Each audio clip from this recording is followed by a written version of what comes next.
So welcome to the CRE Advantage. We have with us Mr. Chris Hernan today. Chris, thank you for making some time available to join us. Chris is with Fountainhead Commercial Capital, and I've known Chris and have worked around him for a few years. So he's a very innovative guy when it comes to the commercial real estate space. So I think you guys are going to find this interview today very, very interesting. With regards to what they're able to do and what they've done in the past. But before we get into our podcast, want to just again thank our audience for taking some time to join us today. We'd like for you to like our podcast. That shows that we have support for what we're doing and that the information we're providing is good. We certainly want to invite you to subscribe to our podcast. By subscribing to the podcast, it just kind of supports us and shows that the information that we're providing is helpful to our audience. So with that being said, let's begin our discussion with Chris. So to give you a little bit of background on Chris, Chris is the CEO of Fountainhead Commercial Capital. They are a nationwide non-bank direct commercial lending firm. Now that's interesting because a lot of people are not aware that there are a such thing as a non-bank lender. But as we know, Chris, there's a whole universe of folks like you and me. Our money comes from non-bank sources, and we're able to put that money to work in the commercial real estate space. Chris founded this firm in 2014. The firm specializes in funding commercial real estate projects and providing growth financing for business owners. They were recently named as on the list of only 5,000 list of fastest growing companies in America, and the ninth fastest firm in Greater Orlando. Congratulations, that's quite a feat. Thanks. Yeah, and so Fountainhead's executive team collectively have closed over $23 billion worth of small to mid-size commercial loan transactions, correct? Yep. That's quite a background and quite a history. Chris's personal background is he's closed over 630 transactions valued at $1.56 billion. That's a lot. He used to be with Mercantile Capital Corporation. I think that's when you and I first met. You were at Mercantile. He's held various industry leadership positions. He worked with GE Capital, Heller Financial, Marsh and McLean Companies. He was a CFO for the NAI RealVest group of companies. So quite an extensive background. He's very active with advocacy. He's worked with U.S. Senate committees on small business and entrepreneurship. And I think you were involved in helping get the 504 first mortgage refinance deal. We were trying to get it extended. And a lot of people don't know how that impacted our economy. But that was a program for at least, we want to say 2 years, but really it was a year and a half because they couldn't figure out the rules. That's right. that really helped small businesses. Right. He's a participation on the U.S. House of Representatives for Small Business Committee. Chris is also the co-founder of Kennedy's All-American Barber Club and Upscale Kennedy's are upscale. I guess I'm reading, so they're not. Okay. There's not a period here. So, so Kennedy's is an upscale franchise barbershop concept that offers the finest haircuts for men. Well, that's quite a claim. but and you're currently franchising Kennedy's nationwide. 17 clubs open in Connecticut, Florida, Massachusetts, and New Jersey. You're quite busy, Chris. Yes. Man. Yeah. I don't do a lot day to day in Kennedy's anymore, but yeah, it was. I've financed so many franchises that I like being a franchisor, that part of the business model. So that's why we launched Kennedy's, and it's going well for us. Yeah. Well, that's very good. Well, that's That's quite interesting. So again, thank you for joining us. It's our privilege and honor to Thank have you. you Thanks on for the having platform. I think as we go through and we talk about some of the things as it relates to small business lending, you're going to be able to provide a lot of insight. But tell us about Fountainhead. Give us, what's your elevator pitch for Fountainhead, and how does it add value to the small business commercial real estate borrower? Well, I mean, you kind of already addressed it, Charles, a little bit. I mean, we're a nationwide non-bank lender. Mhm. So we like to work with business owners, small to mid-sized companies, and we love to help them create wealth by owning their commercial real estate, the place where their business resides. And I've been doing this for over 20 years now. I think some of those stats were a little dated. I think I've personally approved about 2.5 billion worth of real estate projects now myself and closed them. And we're just very passionate about doing this. We only have 3 products, which is the 504 that you alluded to. We have a conventional loan product, and we actually are one of only 14 non-bank lenders in the U.S. that are licensed by the U.S. government to issue 7A loans as well. Only 8 of us are actually for-profit institutions. So why do we do what we do? We love to help business owners. That's our passion. We want to help build businesses. We want to help create wealth for them. We like the prosperity that comes out of what we do and helping the entrepreneurial community. And it's just a lot of fun what we do. And we don't approach things like a bank. I think that's the most important thing. Is as a non-bank, we hustle, and we don't want to. As I was telling somebody before I got on this, he's coming out of a bank and he's now going to be a loan broker. And I said, well, the first thing you got to do is change your mindset about how things have operated historically. I said, it's not about activity. It's about the right activity, but it's really about results. I said, stuffing a pipeline to keep your job is not something that works here at Fountainhead, and nor does it work at most small to mid-sized companies. At banks, yes, that works. That's what a lot of them do, but that's not terribly effective. And we want to make sure that when we're looking at a deal, we want to make sure we can figure out a way to get it done and to get it closed, and because that's when we make money, and that's when we can help our business owner clients. Yeah. So you would say that there's probably, when you're working with a non-bank lender, there's a greater motivation, on your side as the lender to make sure that transaction gets closed as opposed to a bank, right? Yeah, especially because we only have 3 products. I mean, we can't really rest on our laurels and just continue to nickel and dime somebody with fees on because I have their business checking account, or I've got a line of credit out to them, or the other 45 different types of banking products and services they might be offering. Mm-hmm. We're just all about what we do, and we don't make anything until a deal happens. So yeah, I'd say we're highly motivated compared to those folks. We don't have branches that we can rely upon, possibly business coming from. Mm-hmm. We're a lean, mean machine, and we just there's now 33 of us working at the Fountainhead companies, and it's just I think there's a lot of power can come from focus. We don't try to be all things to all people. We know our niche, and we try to stay in our lane and do it better than anybody. And I think we do it better than anybody. So a lot of bankers, they want to do everything. The best client they can get is somebody they can vertically integrate and try to throw everything in the kitchen sink at them and get as much business from them as possible. That might work from time to time, but that doesn't make you an expert at what you do. Yeah. So now you mentioned something very interesting. You talked about your niche. Now, in the world of commercial real estate finance, even on the small business lending side, it can be very broad sometimes when you think about the various asset types, customer types. What would you say your niche is for Fountainhead? What's the thing that you guys are really, really good at? We're really, really good at financing owner-occupied, owner-operated commercial real estate. Okay. So that's it. That's your focus. That's my focus. If somebody wants me to finance a fourplex, that's not what we do. Right. Somebody wants us to do a multi-family apartment complex, not what we do. Somebody wants us to do an investment property. It's got multiple tenants, like a strip center or something like that. Probably not what we do.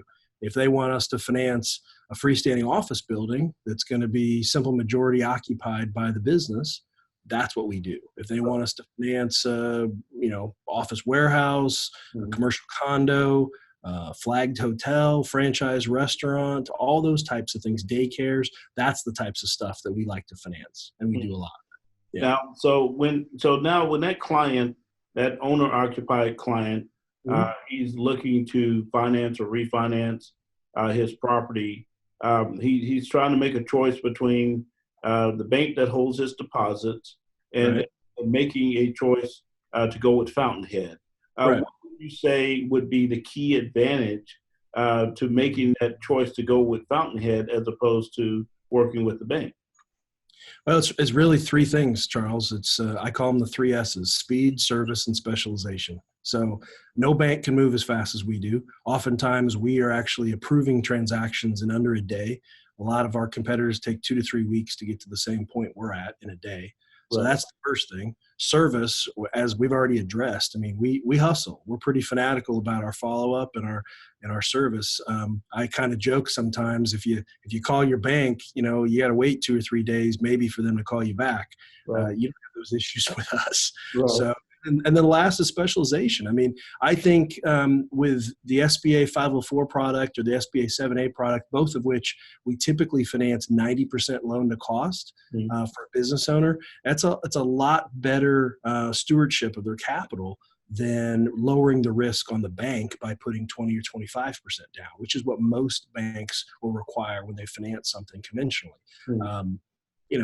Most borrowers get it now post-recession. We're 10 years on, and they understand how precious their capital is, and they probably should preserve it as much as possible. So, the risk is on a spectrum, right? It's, if you put more down because the bank asks you to put more down, it lowers the bank's risk, but it probably raises the risk on the business owner. And so we try not to do that. We don't have products like that.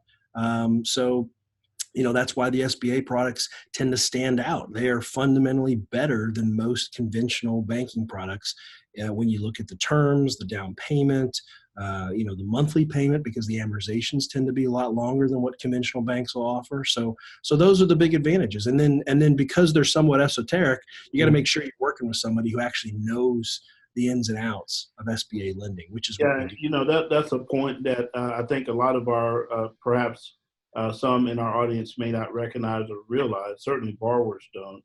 And you mentioned this is one of your S's, is specialization. Now, they assume sometimes, and tell me if you think this is true, that a borrower may assume that a banker is has specialized skills with regard to SBA lending or commercial lending in general, just because they work at a bank. Yeah. Oh, yeah. People make that. They just make that assumption all the time. But the problem is, as you and I both know, most commercial bankers are probably juggling a dozen to several dozen different products and services that bank offers. What's that old adage? Jack of all trades, master of none. I mean, that's what we're dealing with here. And you may not know this, but the SBA statistics on this last fiscal year, which ended, of course, back at the end of September, only 14% of all banks and credit unions in the country actually made an SBA loan. I mean, I think that stat is staggering. That means 86% of banks and credit unions, so probably a lot of the ones that maybe some of the folks listening to this may go talk to, they don't have any expertise in SBA whatsoever. So they can't even spell SBA. So you probably shouldn't waste your time with that. Right? I mean, it's like the old, the metaphor about, or the analogy about, would you go to your family practitioner if you had needed brain surgery? Probably not. You're going to go to the neurosurgeon. I mean, that's why people specialize. That's why you go to people that are experts in what they do. Right. Yeah. And, I know that throughout my career, it's been a bit of that challenge, trying to shift the paradigm, if you will, of some of our customers who are so bank-centric to help them understand that they're going to get better quality of service, better types of capital, working with non-bank lending sources like what we represent. Because of what you talked about was that specialization. Now, let me ask you this. Okay, so we have this typical small business borrower, right? Okay. It's a guy, he's been renting for 10 years. His business is okay, maybe stacked up a little bit of cash, um, you know, but his business is continuing to grow, and it is pretty stable. Okay. Um, what advice would you give them in terms of leasing versus owning? What are some of the practical things that you might say to them? Well, you said a couple things that I think are pretty key, which is he's got a fairly stable business. Right. Okay. That's the first thing. I mean, you probably don't want to contemplate converting a monthly lease payment into a monthly mortgage payment if your business isn't fairly stable. Okay. Right. Because I mean, when you first start out, the reason why people go and they lease a facility is because it offers them the most flexibility, right? They can get in pretty quickly. They can get out. They've only got so many, months or years left in the lease, that type of thing. But once you've proven yourself as a business owner in your respective market, it pains me greatly, Charles, to hear somebody who might have been renting for 10 plus years. You know how much that could have contributed to their net worth had they at some point, maybe in year 4 or 5, had decided to go ahead and buy commercial real estate. I mean, it's remarkable. And I get that question. I do a lot of speaking, as I think a lot of conferences around the country, and people come up to me all the time, and sometimes very sheepishly. I remember one time at a daycare conference, this lady came up to me, and she'd operated this daycare for 8 years. And she's like, and we're doing well and making good money. She's like, this is how much, I can't remember how much she was paying per month, but she's like, how big of a building would that get me? And I did the math and told her, and I mean, she was stunned. I mean, but that's why it's important to think about this and get this message out, because the typical business owner, if they've achieved that point where their business is fairly proven, and they don't have to be growing 30, 50, 100% a year over year, but even if they're just stable, a lot of times they can actually they can buy for far cheaper than they can continue. Right. And that's what most of them will say is when they start discussing something like this with me or with a commercial real estate broker and start looking at properties, a lot of them they're coming from the place of, well, this is, I spend $10,000 a month right now, and I've done that for the last 4.5 years. Well, that gives us as a lender a basis for, okay, so let me see what I can do for you to meet your square footage needs, your property type needs, that's within that realm. And oftentimes they can just, it shocks them how much they can do by owning instead of leasing. And at that point, the whole point of this is the business owner is probably one day going to either shut down their business or they're going to sell their business. Right. Okay.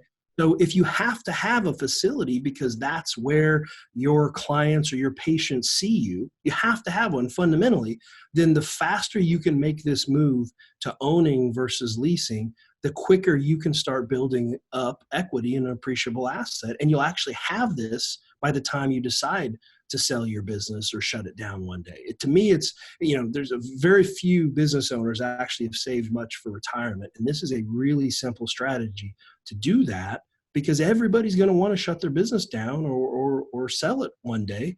And now you've just got another bite at the apple. Now you get another asset, which is the real estate that you had to have anyway.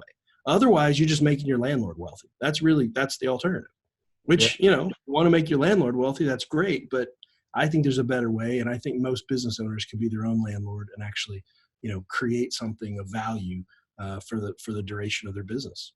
There's so much that we can educate our audience about with regards to the mechanics of SBA lending, what's available, what type of structures we can put together for their benefit. And maybe the next time we get together, we can go into detail about that. That be fair? I'd love to do it with you. Absolutely. All right. It's fantastic. Well, thank you so much. And certainly you guys enjoy your day wherever you are. What part of the country you're in? We're on the northeast side of Orlando. We're in Lake Mary, which is a Orlando suburb. Okay, perfect. Well, enjoy the weather out there, and we're here. It's a little cold today. We got sweaters on. Yeah, right. 68. That's a little cold for us. Right. Well, Chris, thank you so much for being our guest, and we certainly look forward to having you on the program again. I appreciate that, Charles. Thanks. Thank you.